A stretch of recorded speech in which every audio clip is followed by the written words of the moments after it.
Autumn in Chicago was the most beautiful season of the year for Rachel Thompson. Watching the colorful leaves dance and fall filled her with the same pure joy she had felt as a child.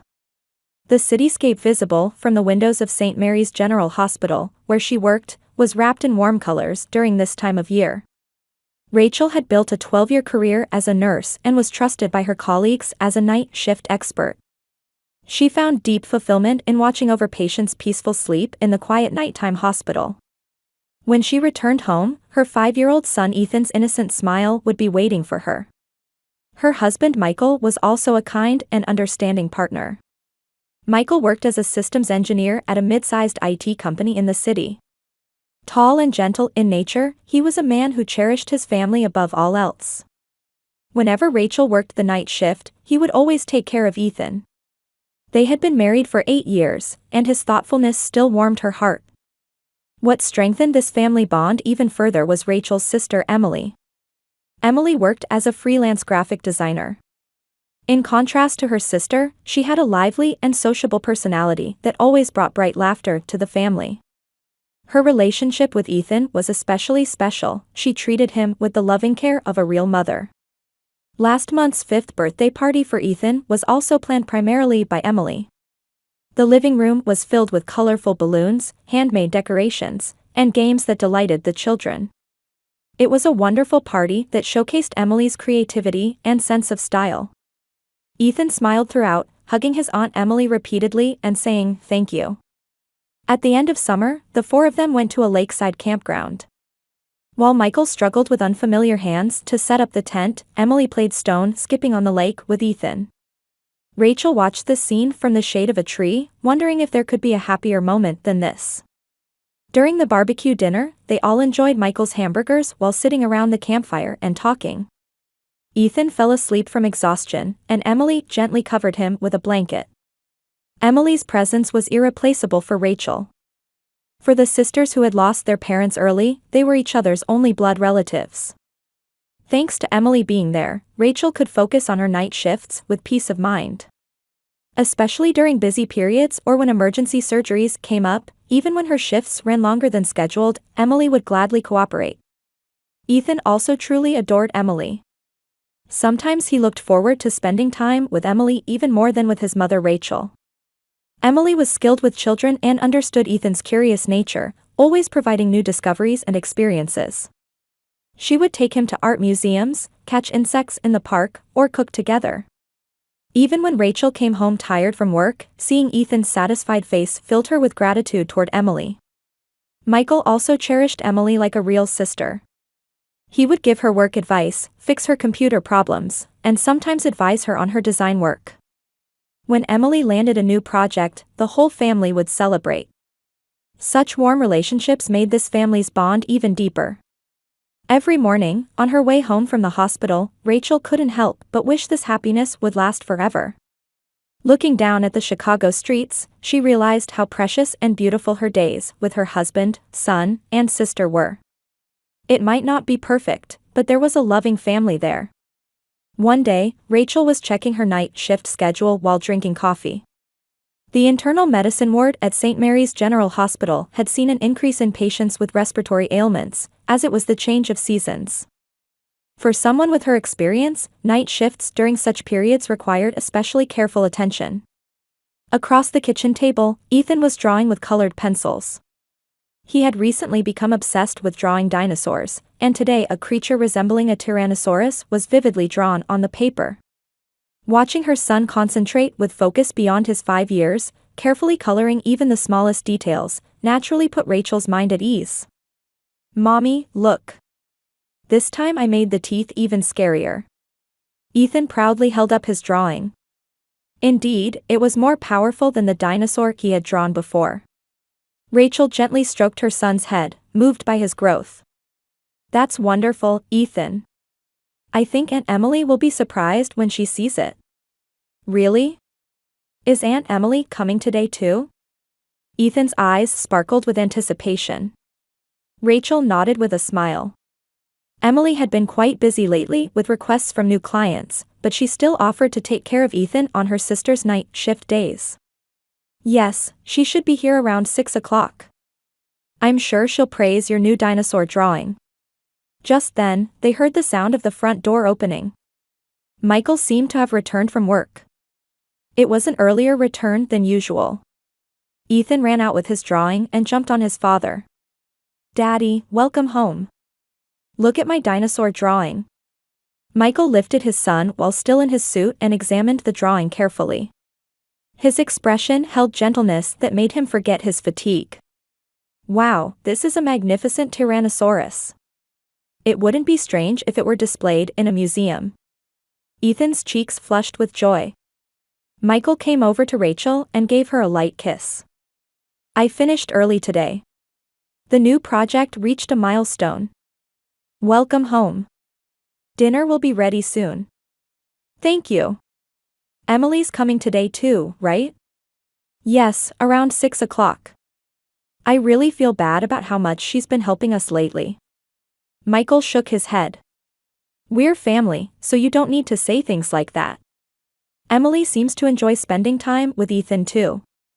That was certainly true. Emily loved children and seemed to genuinely enjoy her time with Ethan. Using the imagination she had cultivated through her creative work, she always thought of new games and activities. When Rachel returned from work, she would sometimes find craft projects and drawings they had made together displayed throughout the house. While preparing dinner, Rachel thought about tonight's night shift. She organized the patient list in her head and recalled the patients who needed special attention. Professional responsibility was sometimes a great stress for Rachel, but it was also a deep source of fulfillment. Watching over patients' recovery and providing peace of mind to their families was her mission as a nurse. And she could fulfill this mission only because of her family's understanding and support. At exactly 6 o'clock, Emily arrived. With her usual bright smile, Ethan ran to her as soon as he saw her. Aunt Emily, I drew a dinosaur. Oh my, another new masterpiece. What kind of dinosaur is it? Emily was carrying a large tote bag on her shoulder. It probably contained materials and books to enjoy with Ethan tonight. She always paid careful attention to ensure the child wouldn't get bored. What shall we play today? Emily asked Ethan. Puzzles. I have a new puzzle. It has 1,000 pieces. 1,000 pieces? That's quite a challenge. But if we work together, we can complete it. Rachel watched their interaction and felt gratitude toward Emily once again. Her sister was naturally becoming a good friend to Ethan. With an approachability that didn't make their age difference felt, she understood the child's heart. Emily, thank you so much. You've been busy lately, but you always take this on. What are you saying? Time with Ethan is fun for me too. Besides, it's a good break from work. Emily laughed lightly. Her freelance work was going well, and she had recently been entrusted with particularly large projects. Still, Rachel was truly grateful that she made time for the family. What time will you be back tonight? Emily asked. As usual, I should be able to come home around 7 in the morning. But if there's an emergency, I might be a little late. That's fine. I have a meeting from the afternoon tomorrow, so I can take it easy in the morning. Michael poked his head out from the living room. Emily, thank you so much always. This weekend, let's all go to a nice restaurant. How about that Italian place you like? That sounds lovely. But you don't need to be so considerate. We're family. No, we need to express our gratitude. Hearing such conversations, Rachel realized how blessed she was. Her husband was thoughtful, her sister was devoted, and her son was healthy and full of curiosity. It might not be a perfect family relationship, but feelings of caring for each other were firmly rooted. After finishing her night shift preparations, it was time for Rachel to head to the hospital. Ethan had already started working on the puzzle with Emily, and they were having a pleasant conversation together. Well then, I'm off. Rachel kissed her son's cheek. Ethan turned around and waved energetically as usual. Mommy, do your best at work. Thank you. Be a good boy. Emily also smiled as she saw her off. Take care. I know tonight will be difficult, but don't worry about home. Thank you so much. Well then, I'm counting on you. Michael saw her off to the front door. He placed his hand on his wife's shoulder and spoke gently. Come home safely tonight. We'll be waiting here for you. Yes, I'll definitely come home. Rachel got in her car and started the engine. Looking at the house lights reflected in the rearview mirror, she was enveloped in deep peace of mind. This warm family bond would give her the strength to overcome any difficult night shift. Driving through Chicago's nighttime streets, Rachel organized tonight's schedule in her head. As usual, she would start with checking patients' conditions, then manage medications, make regular rounds, and spend the long hours until morning with responsibility. Coordination with fellow nurses was also important. When she arrived at the hospital, she received a detailed handover from the day shift staff. Tonight seemed to be relatively stable, but she couldn't let her guard down. Rachel changed into her uniform with practiced hands and prepared for the start of the night shift. The clock hands pointed to 8 o'clock in the evening. At home now, Emily and Ethan were probably absorbed in their puzzle. Picturing that peaceful scene, Rachel began her mission to protect the patient's safety tonight. For her, this was nothing special, just the beginning of an ordinary night shift. Around 2 o'clock in the morning, Rachel continued her nighttime rounds of patients, walking down the hallway with familiar steps. When she finished her rounds and returned to the nurse's station, her colleague Sarah Williams was organizing patient charts. Sarah was a reliable colleague for Rachel. They had worked night shifts together for many years and knew each other's movements well. It's quiet tonight, Sarah turned around and smiled. These kinds of nights make me nervous instead. They say it's the calm before the storm, don't they? That's true. But it's good that the patients can sleep peacefully. Rachel answered while picking up her coffee cup. The warm aroma of coffee soothed her fatigue. At home now, Emily and Ethan were probably sleeping peacefully. Ethan was surely showing a happy sleeping face while hugging his dinosaur stuffed animal. At that moment, the internal phone from the emergency center rang. Sarah picked up the receiver. Yes, this is the internal medicine ward. Yes, I understand. We'll prepare immediately. Sarah's expression suddenly became serious. Rachel had a bad feeling. 3 emergency transports from traffic accidents. Expected arrival in 10 minutes. 2 are critical, 1 is minor injuries. Understood. I'll check the treatment room. As Rachel was about to stand up, Sarah continued. They're sending the emergency transport list by fax, so check the patient information. A sheet was ejected from the old fax machine, and Rachel casually picked up the paper. It listed the names, ages, and injury conditions of the patients being transported. She began mechanically looking through it as usual, when her hands began to tremble. The name listed on the second line, Ethan Thompson, 5 years old, male. Rachel couldn't believe her eyes. There must be another child with the same name. It was a common name, so it was surely a coincidence. However, when she saw the name that followed, her heart began to beat violently. Emily Harton, 32 years old, female. Rachel's mind went completely blank. Could this be real? She hoped it was a bad dream. Sarah rushed over and peered at the list. Isn't this your son's and sister's names? What does this mean? Why are Ethan and Emily? Various questions swirled in Rachel's head. Why was Ethan outside at 2 in the morning? Emily was supposed to be at home with Ethan. She hoped it was some kind of mistake. Calm down, Rachel. Let's check the details immediately. Sarah called the emergency center. Rachel sat down in her chair and continued staring at the list with trembling hands. Ethan's injury condition was listed as head trauma, unconscious. Emily was listed as a minor trauma, conscious and alert. I found out the details of the accident, Sarah said, turning around after hanging up the phone. Around 1:40 a.m., there was a collision between cars at an intersection downtown. It's a complex accident involving 3 vehicles. But why is Ethan? Emily was supposed to be taking care of my son at home. Maybe they were on their way to the hospital for an emergency. Or perhaps... Sarah's words trailed off. The sound of ambulance sirens was approaching. Rachel stood up and tried to head to the treatment room. However, her legs were shaking and she couldn't move forward. Rachel, you're family, so you can't be directly involved in treatment. It's the rules. But he's my son. I have to help Ethan. I understand. But stay calm. Other doctors and nurses will do their best. The ambulance arrived, and hurried footsteps echoed through the hospital. Rachel stared out the window. She could see a small body being carried on a stretcher. It was Ethan. Her son was unconscious and wearing an oxygen mask. Seeing this, Rachel's knees nearly gave out. Behind him, another stretcher was being brought in.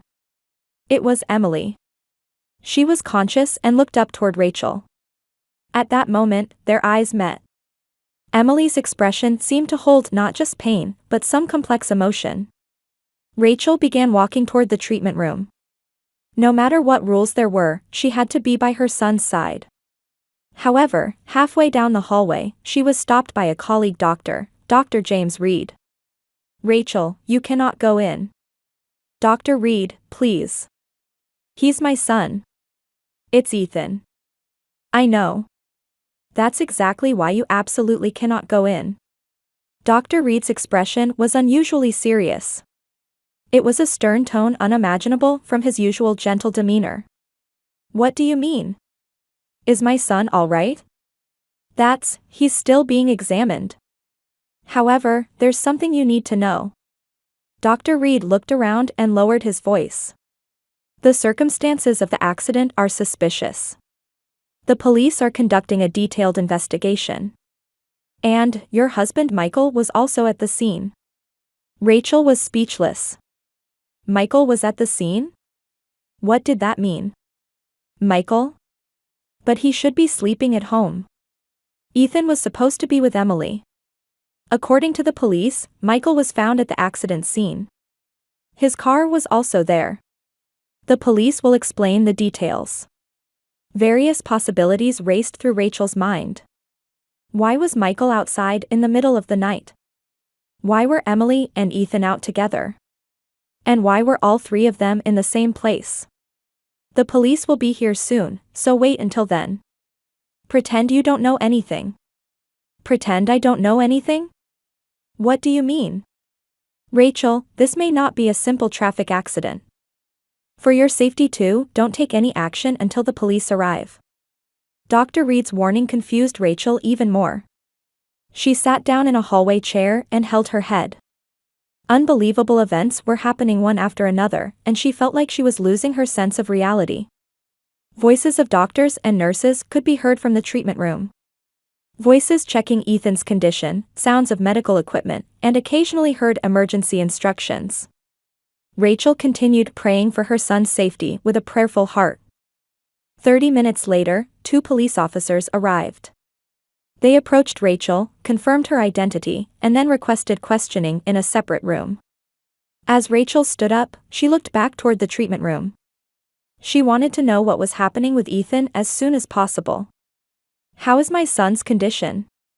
The doctor will explain later. First, we have some questions we'd like to ask you. The police officer's expressions were stern, and it didn't feel like a simple traffic accident response. Rachel followed the officers to another room amid anxiety and confusion. Walking down the hallway, she turned back to look at the treatment room. There, desperate treatment was continuing to save her beloved son's life. And Rachel didn't yet know that by dawn, truths would be revealed that would completely overturn her life. That the family bonds she had believed in were actually fragile and dangerous. The police officer opened the door and urged Rachel to go inside. The small interview room contained only a table and chairs. Under the cold fluorescent lights of the interview room, Rachel faced 2 police officers. The older detective, David Miller, began speaking in a calm tone. The young detective sitting next to him, Jennifer Smith, opened her notebook and prepared. Mrs. Thompson, first let me say that your son's condition is stable. He has head trauma, but his life is not in danger. Rachel breathed a sigh of relief. However, that sense of security was short-lived. However, there are several puzzling aspects about tonight's accident. We need your cooperation. I'll tell you anything. But I was at the hospital and don't know anything. Detective Miller continued, carefully choosing his words. Around 1:40 a.m., a multiple collision accident occurred at the intersection of 5th Street and Oak Street downtown. 3 vehicles were involved. Your son and sister were in one of those vehicles. That would be Emily's car. But why did she take Ethan out in the middle of the night? Actually, the car Emily was driving was owned by your husband. Rachel was confused. Michael's car? Why was Emily driving Michael's car? And the person driving another vehicle was Michael himself. With these words, Rachel's mind went completely blank. Michael and Emily in separate cars? Why? For what purpose? Let me ask you, did you notice anything about the relationship between your husband and sister? Detective Smith's question made Rachel shake her head. However, deep in her heart, small doubts began to sprout. Emily's recent behavior, the increasing number of days Michael came home late, the glances they sometimes exchanged.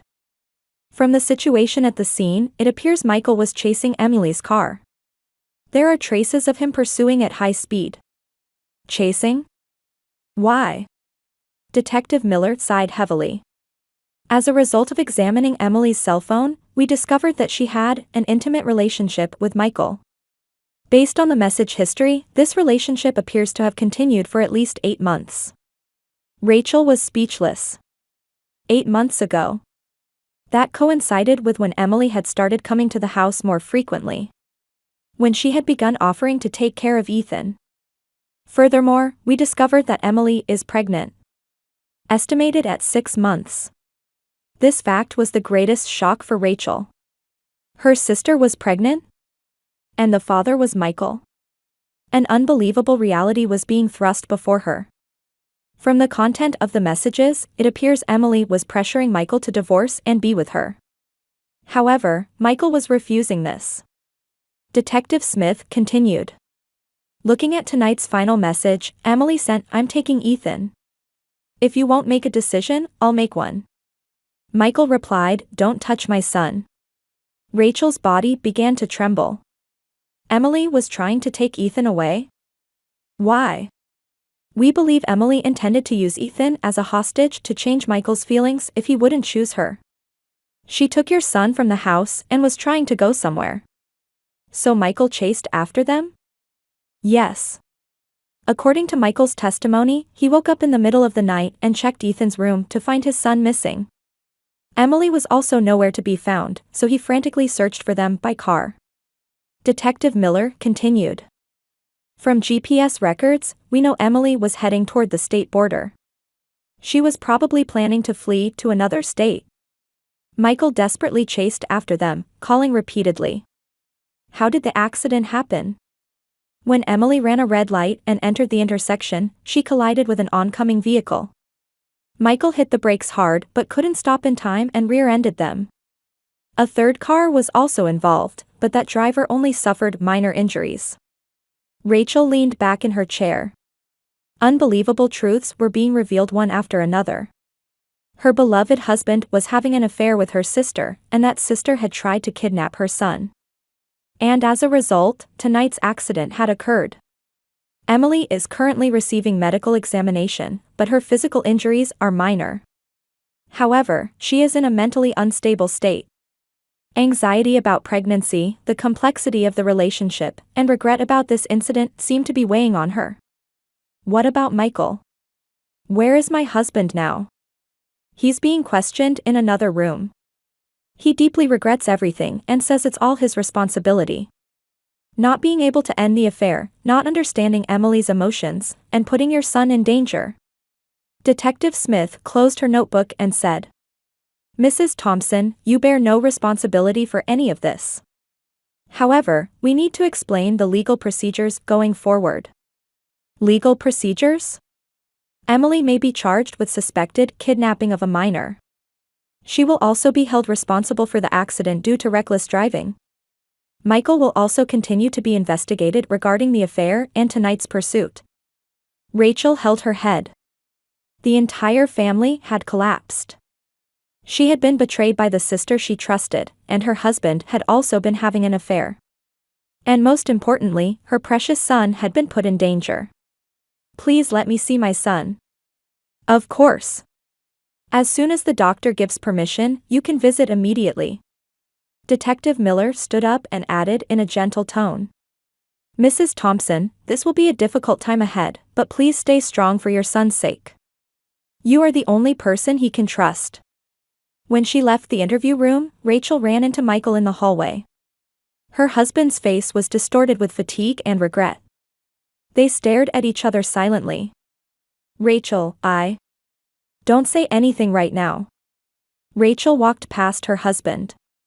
The trust and love built over 8 years of marriage had crumbled in a single night. Right now, she only had the capacity to think about Ethan. On her way to the treatment room, Rachel looked out the window. Chicago's dawn was approaching. It was the beginning of a new day. However, for her, this was a moment when the end of her life and a new beginning arrived simultaneously. 6 months later, Rachel was preparing breakfast in the kitchen of her new apartment. Chicago's spring sunlight streamed through the window, illuminating Ethan's drawing on the table.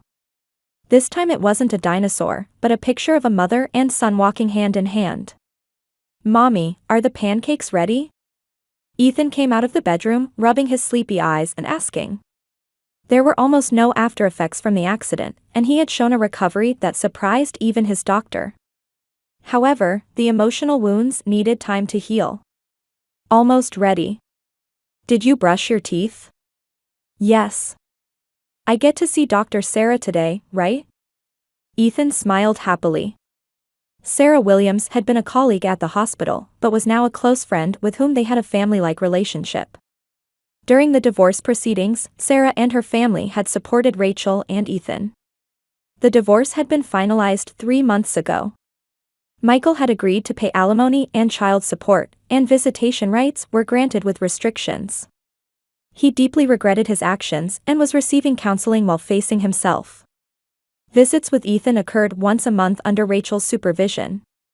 Regarding Emily, she had received a guilty verdict for attempted kidnapping of a minor and reckless driving. Although it was a suspended sentence, she was prohibited from approaching Rachel and Ethan. Emily gave birth to the child and then moved to another state. Whether that child was Michael's, Rachel chose not to know. She had chosen to move forward without being trapped by the past. Mommy, today I'm going to the park with Dr. Sarah's son Jason, right? Yes, the weather is nice, so let's all have a picnic. Rachel answered while plating the pancakes. Sarah's son Jason was 7 years old and had become like a big brother to Ethan. The two often spent weekends together. Jason said he got a new soccer ball. That sounds fun. But first, let's eat breakfast properly. While eating breakfast, Rachel realized her son's growth. After the accident, Ethan had become temporarily emotionally unstable, but with the help of a professional counselor, he gradually recovered. Now she felt that his bond with his mother had become deeper than before. Rachel had also returned to work. For a while, she had switched to day shifts to treasure her time with Ethan. All her colleagues understood her situation and warmly supported her. Especially Sarah, who stayed by her side like a real sister. Mommy, what does blood relation mean? Ethan's sudden question made Rachel stop what she was doing. Why are you suddenly asking about that? A friend at school said that family is important because they're connected by blood. But Aunt Emily was connected to us by blood, but she did bad things, didn't she? Rachel carefully chose her words. Over the past 6 months, she had thought many times about how to explain this to Ethan. Blood relation means being born as family. But what's really important is loving each other and protecting each other. Dr. Sarah and Jason aren't connected to us by blood, but they care about us, right? That's exactly right. Family isn't determined only by blood relations. People who care about each other and help each other when in trouble are real family. Ethan nodded with a serious expression. So Dr. Sarah is our family too? Of course. And don't forget that there are many people who love you. In the afternoon, the four of them enjoyed a picnic in the park. While Sarah and Rachel talked on the sheet, Ethan and Jason played soccer on the grass. How are you doing? Sarah asked gently. I feel like I'm gradually moving forward. Ethan has made friends at school and has become brighter. You've become much stronger too. I was worried at first. Rachel smiled. Indeed, she seemed like a different person from 6 months ago. There had been times when she was devastated by family betrayal, but now she had found hope in her new life. Sarah, I'm so glad you were there. You're much more like family than my blood-related sister was. We'll always be family from now on. As chosen family. When the sunset colored the park, the four of them headed home hand in hand. Rachel held Ethan's small hand while thinking about the meaning of real family. More important than blood relations were mutual love and trust. What they had lost was great, but what they had gained was of even greater value. In their new family form, Rachel and Ethan's lives were beginning to shine again.